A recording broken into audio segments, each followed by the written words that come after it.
সকাল বন্ধুরা, আশা করি তোমরা যে যেখানে আছো খুব ভালো আছো আর আমরাও ভালো আছি। আর আজ হচ্ছে রবিবার, আর সকাল সকাল তোমাদের জন্য আবার একটা নতুন ব্লগ নিয়ে চলে এসেছি। আশা করি তোমাদের ভালো লাগবে, আর যদি ভালো লাগে অবশ্যই আমাকে কমেন্টে জানিও কিন্তু। তো ঘুম থেকে উঠেই সমস্ত বাসি কাজ আমি সেরে নিয়েছি, কারণ সকাল থেকে আকাশটা মেঘলা মেঘলা হয়ে আছে, জানি না বৃষ্টি নামবে কি না। আর দেখো কতটা হাওয়া দিচ্ছে, আর হাওয়ার জন্য না সকালটা খুব সুন্দর, একেবারে ঠান্ডা ঠান্ডা একটা ওয়েদার। আর সত্যি কথা বলতে খুবই ভালো লাগছে। এত সুন্দর হাওয়া যদি এই গরমকালে সকালবেলায় পাওয়া যায়, তাহলে কার মনটা না ভালো থাকে বলো। তো সমস্ত কাজ সেরে স্নান টান করে আমি পুজোটাও কিন্তু করে নিয়েছি। আর তারপরেই ছেলের জন্য, যেহেতু ছেলে উঠে গেছিলো, তো ছেলের জন্য হরলিক্সটা রেডি করে ওকে দিয়ে দিলাম। ও এখন একা একা খেয়ে নেবে, আর আমি এখন আমাদের জন্য চাটা করে নিচ্ছি। তো ওর বাবা উঠে গেছে, উঠে গিয়ে ও কিন্তু ওর সকালের যে কাজগুলো থাকে সেগুলো করছে, আর আমি এদিকে চাটা করে নিচ্ছি। আর এই চাটা হয়ে গেলে এই ফ্লাক্সটাতে ঢেলে নেব, তার জন্য ফ্লাক্সটাও কিন্তু আমি, যদিও রাত্রে বাসন মেজে ফ্লাক্সটাও মেজে টেজে রেখে দিই, কিন্তু আমি সকালবেলায় চাটা ঢালার আগে আবার আমি একটু জল দিয়ে ধুয়ে নিই। তো চলো, এদিকে চাটা আমার প্রায় হয়ে এসেছে, এখন আমি চাটা ঢেলে নেব।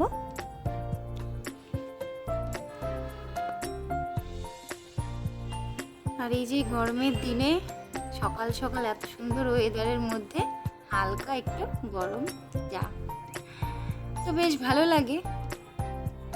তো চলো, আমি আমার জন্য চাটা নিয়ে নিয়েছি। আর যেহেতু ও বাথরুমে গেছে, ওর কাজগুলো হয়ে গেলে ও স্নান টান করবে, তারপরে কিন্তু ও চা খাবে, সেজন্য আমি একার জন্যই চাটা নিয়ে নিচ্ছি। আর এই যে ফ্লাক্সটাতে চাটা ঢেলে রাখছি, গরম গরম থাকবে, ও আসলে আমি দিয়ে দেবো, কারণ বারবার না চা করতে ভালো লাগে না, সেজন্য আমি ফ্লাক্সে ঢেলে দিই। তো তারপর আমি চাটা খেয়ে নিয়েছি। আর এই যে দেখো, জিমি সোনা একা একা এখানে খেলা করছিল, শুয়ে শুয়ে আমার দিকে, আমি রান্নাঘরে কি করছি না করছি ও শুয়ে শুয়ে এইসব দেখছিল। জানো তো, ও খুব দুষ্টু হয়েছে, এত পরিমাণে আমার এক কাজ ডবল করে করাচ্ছে, মাঝে মাঝে না খুব রাগ হয়ে যাচ্ছে যে ভালো লাগছে না, আর পারছি না আমি সহ্য করতে। কিন্তু তারপরেও না, যখন ওর বাবা যখন বলছে যে না তাহলে আমি দিয়ে আসি বা বিক্রি করে দিই, আমি বলছি না, দরকার নেই, তখন না মন খারাপ করবে। জিমি থেকে এই কটা দিনে এতটা ওর প্রতি ভালোবাসার টান জন্মে গেছে, ও যে আমাকে এত পরিমাণে ডিস্টার্ব করে, তাও কিন্তু রাগ হলেও ভালো লাগে। তো সেজন্য বললাম, সহ্য যখন করেই নিয়েছি, আর 2 মাস, তাহলে কিন্তু ওর যখন নিজের একটা ম্যাচুরিটি চলে আসবে, ও আর আমাদের সাথে এরকম দুষ্টুমিও করবে না, এতটা নোংরাও করবে না।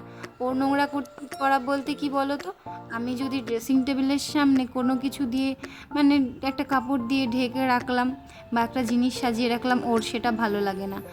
আর সেই জন্য ও সব টেনে টুনে সব ফেলে দেয়, হাতের সামনে যা কাগজ পাবে সব কামড়ে ছিঁড়ে দেয়, জুতো ছিঁড়তে চলে যায়। তো অনেক ওকে মানা করে বকে ঝোঁকে অনেকটা মেনটেন করে কিন্তু চলতে হয়।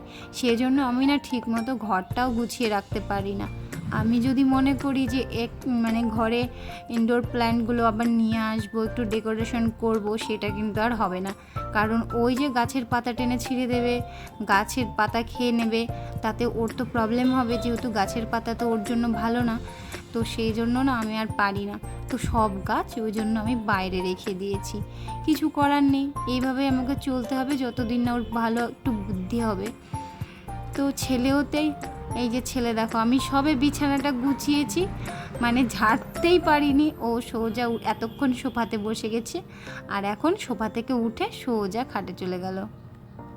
এই দুটোই এরকমভাবে সারা দিন আমার সাথে দুষ্টুমি করে যায়। মাঝে মাঝে খুব রাগ হয়, মনে হয় যেন সব ছেড়ে ছুড়ে দিয়ে চলে যাই, কোনো ঘর গোছাবো না, পরিষ্কার করব না। কিন্তু কী করব বলো, নিজের সংসার ছেড়ে আর কোথায় যাব, আর কোথায় গিয়েই বা এতদিন থাকবো। তো কেউ তো আর আমাকে সারা জীবন রাখবে না, আমার সংসারেই আমাকে থাকতে হবে, রাগ হলেও কিছু করার নেই। এটাই কিন্তু মেয়েদের জীবন, সব কিছু মেনে নিয়েই কিন্তু চলতে হয়। তারপরেও না মাঝে মাঝে মনে হয়, একটু যদি সব কিছু নিজের মতো করতে পারতাম, একটু নিজের মতো আরাম করতে পারতাম, তাহলে ভালো হতো। তো সংসারের কাজের ফাঁকেই নিজেকে সব কিছু নিজের জন্য করে নিতে হয়, কি আর করবো বলো। তো এদিকে খাট ঠাট সমস্ত কিছু গুছিয়ে পরিষ্কার করে নিয়েছি, আর তারপরে এই যে চলে এসেছি ড্রেসিং টেবিলটা পরিষ্কার করতে। আর এদের দুজনের মজা দেখো, ওকে আমার কাছে ছেড়ে দিয়ে চলে গেল, মানে একটু যদিও ঘুমিয়েও থাকে তো জিশান ওকে ঘুমাতেই দেবে না। মানে ও চাই যে ও আমাকে আরও দুষ্টু মানে জ্বালাক বা আমার সাথে আরও বদমাইশি করুক, ও এটাই চাই।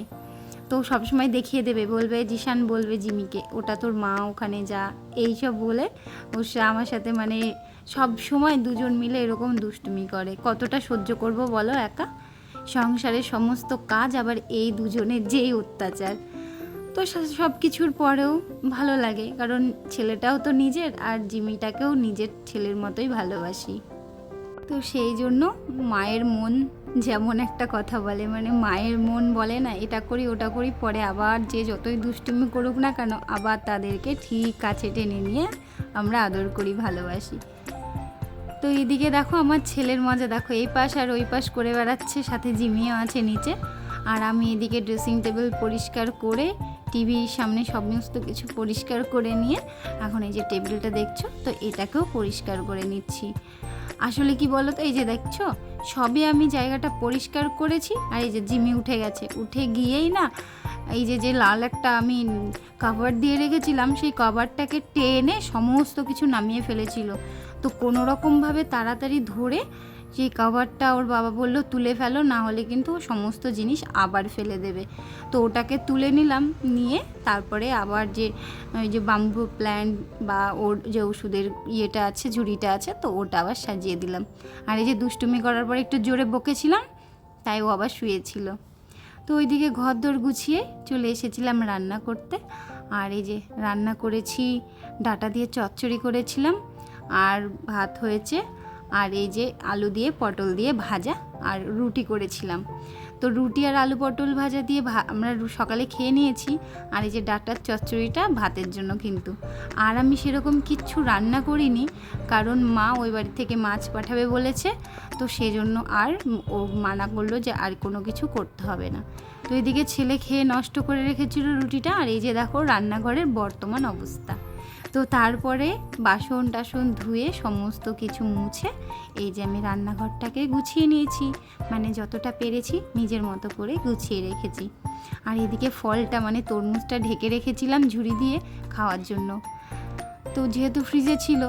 তো চলো এই যে রান্নাঘরটা পরিষ্কার করে নিয়ে পুরো ঘর বারান্দা ঝাড় দিয়ে মুছে আবার কিন্তু পরিষ্কার করে নিয়েছি, কারণ রান্নার পরে আমি আবার ঝাড় দিই পুরো বাড়ি, আর রান্নাঘরটাও পরিষ্কার করে মুছে নিই।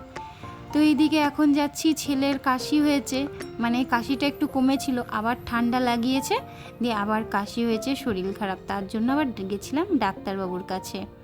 তো ওখান থেকে ফেরার পথে কিছু কেনাকাটা ছিল, মানে অনেক দিন থেকেই ভাবছি একটু বাজারে যাব, কিছু জিনিস কেনার আছে, তো সেটার হয়ে উঠছিল না। তার জন্য ওর বাবা বলল তো চলো একেবারে সব কিছু যেগুলো প্রয়োজন আছে সব নিয়ে আসি। তো আমাদের তিনজনের জন্য 3 জোড়া জুতো নিয়ে এসেছিলাম, জুতো বলতে মানে ঘরে বা বাইরে পরা নর্মাল চটিগুলো, তো 3 জনের জন্য নিয়ে এসেছি। আর এই যে আমার কিছু কসমেটিক্সের বাজার করার দরকার ছিল, তো মানে সেগুলোই নিয়ে এসেছিলাম। কিছুদিন থেকে আমার এগুলো খুব প্রয়োজন ছিল, মানে সবই ফুরিয়ে গেছিলো, তো ভাবছিলাম যাব।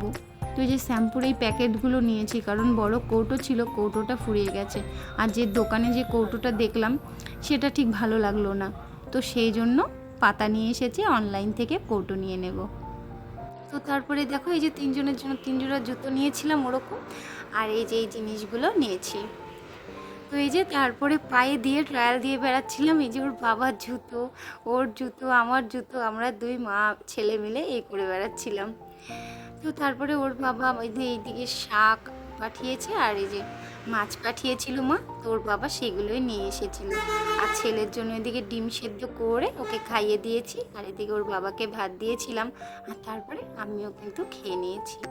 তো খাওয়া দাওয়া শেষ করে চলে এসেছি ছাদে একটু ঘোরাঘুরি করার জন্য, কারণ এটা তো বলতে পারো আমার ডেলি দিনের রুটিন। বিকেল হলেই না এই ছাদে আসতে একটু ভালো লাগে। এই যে আকাশটা দেখছো কত সুন্দর, আজকে কিন্তু আর আকাশে কোনো সেরকম মেঘ নেই, আকাশটা পুরো নীল, মনে হচ্ছে শরৎকালের আকাশ, খুব সুন্দর লাগছে। তো এদিকে সূর্য অস্ত যাচ্ছে, আর এই আকাশটা পুরো শান্ত স্তব্ধ হয়ে আছে, খুব সুন্দর লাগছিল। আর এই যে আমার গাছের ফুল কেমন লাগছে অবশ্যই জানাবে। এই ফুলটা বিশেষ করে আমাদের সবার খুব প্রিয়, এই গাছটা আর এই ফুলটা। সব গাছই যদিও প্রিয়, সব ফুলই সুন্দর, তো তারপরে ওটা একটু স্পেশাল ছিল। তো তারপরে দেখো এই যে হলুদ ফুল, আর তার পাশে এই যে লাল ফুল। আর লাল ফুলের মানে লাল কৃষ্ণচূড়া গাছের পাশ দিয়ে কিন্তু সূর্যাস্তটা হালকা করে দেখা যাচ্ছে, পুরোটা নয় কারণ আজকে সূর্যের সেরকম তাপও নেই, ছিল না, তো অলরেডি সূর্যাস্ত হয়ে গেছে। তো দেখো এই যে লাল ফুলগুলো আর হলুদ ফুলগুলো, সত্যি কথা বলতে সকালবেলায় ঘুম থেকে উঠে না যখন আমি ছাদে আসি এই গাছগুলোর দিকে তাকালে খুব ভাল লাগে। তো এইদিকে আমার ছেলেও ঘুরে বেড়াচ্ছে, আর এই যে বকুল ফুল পড়েছে কত, মানে আমাদের ছাদের পাশে একটা বকুল গাছ আছে না, এত পরিমাণে ফুল হয় পুরো ছাদে, মানে ছড়ানো থাকে, আর রোজ দিন ঝাড় দিতে হয়, আর ঝাড় দিয়ে একপাশে গুছিয়ে রাখি। তো বকুল ফুলের কিন্তু খুব সুন্দর সেন্ট। আর এই যে আমি আর আমার ছেলে কটা বকুল ফুল হাতে নিয়ে কুড়িয়ে নিলাম, আর ছেলে তো জানেন এটা কি ফুল, তো ও আমাকে জিজ্ঞেস করছিল এটা কি ফুল মা, আমি বললাম বকুল ফুল। তো ও বললো আমিও তোমার মতো কটা কুড়িয়ে নিই, তো কুড়িয়ে নিয়ে খেলা করছিল। আর আমি এদিকে ভাবলাম তাহলে যে জামা কাপড়গুলো আছে সেইগুলো তুলে নিই, কারণ এইদিকে প্রায় সন্ধ্যা হয়ে এসেছে, আর সন্ধ্যা হলে কিন্তু আর জামা কাপড় রাখতে নেই, তো তার জন্য আমি তাড়াতাড়ি করে যে জামা কাপড়গুলো সব তুলে নিচ্ছি। আর ছেলের যেহেতু একটু পরে টিউশন আছে, ওর ম্যাম চলে আসবে পড়াতে, তো সেই জন্য কাজগুলো আরও তাড়াতাড়ি করে নিচ্ছি। তো এদিকে সমস্ত জামা কাপড় তুলে নিয়েছি, আর ছেলে দেখো ওকে ডাকছি ঘরে যাওয়ার জন্য, ও আর যাই না, ও এই যে এটা নিয়ে খেলা করেই যাচ্ছে। তো চলো এই যে চলে এসেছি জামা কাপড় নিয়ে, আর এখন বসে গেছি ভাঁজ করতে। আর ছেলে যেহেতু একটু পরেই পড়া আছে, তো ওকে হোমওয়ার্ক দিয়েছিল ওর ম্যাম, তো হোমওয়ার্কগুলো না করেছিল না, তো এখন যেহেতু পড়াতে আসবে আর ওর হোমওয়ার্ক না হলে ওর ম্যাম কিন্তু খুব বকবে, তো তার জন্য ও এই যে আমার সাথে বসে গেছে হোমওয়ার্ক করতে। যদিও ও পুরোটাই একাই করেছিল, কিছু বানান পারছিল না, তার জন্য কিন্তু আমার কাছে এসেছিল। তো আমি বললাম ঠিক আছে, আমি বলে বলে দিচ্ছি, তুই মুখস্থ কর আর লিখ। আর এদিকে আমিও জামা কাপড়গুলো ভাঁজ করে নিচ্ছি, আর ওকে এদিকে পড়াচ্ছি। তো এইভাবেই কিন্তু আমাদের দুজনের কাজ হয়ে গেল। তো চলো এদিকে আমি জামা কাপড়গুলো ভাঁজ করে নিই, আর ও ওখানে লিখতে থাকুক, মানে একটা একটা করে জামা কাপড় ভাঁজ করে নিয়ে আমি একপাশে রেখে দিচ্ছি, আর তারপরে কিন্তু আমি সব কিছু যেটা যেখানে রাখার মানে সেগুলো গুছিয়ে রেখে দেব। তো কিছুদিন থেকে না আমি ভিডিও কন্টিনিউ ঠিকঠাক টাইমে দিতে পারছি না, যার জন্য মনে হয় তোমরা আমার ভিডিও দেখছো না। তো জানি না কেন কারণটা, আমার মানে নিজেকে সংসারের কাজ তারপরে টুকিটাকি এই কাজের চাপে না ভিডিওটা ঠিক টাইম মতো দিয়ে উঠতে পারছি না। মানে কালকের যে ভিডিওটা আমি আপলোড করেছি সেটা কিন্তু অনেক রাতে করেছি, সারাদিনে না একটু সময় পাইনি, সেজন্য রাত্রেই ভিডিওটা পোস্ট করে দিয়েছি। তোমরা প্লিজ দেখে নিও, আর এই ভিডিওটাও যদি ভালো লাগে তো অবশ্যই দেখে নিও আর আমাকে জানিও, আর আমি চেষ্টা করব ঠিকঠাক টাইমে ভিডিও দেওয়ার। তো চলো আজকের মতো ব্লগটা আমি এখানেই শেষ করছি। যদি ভালো লাগে অবশ্যই একটা লাইক, কমেন্ট ও চ্যানেলটা সাবস্ক্রাইব করে দিয়ে পাশে থাকতে পারো। সবাই ভালো থেকো, টাটা।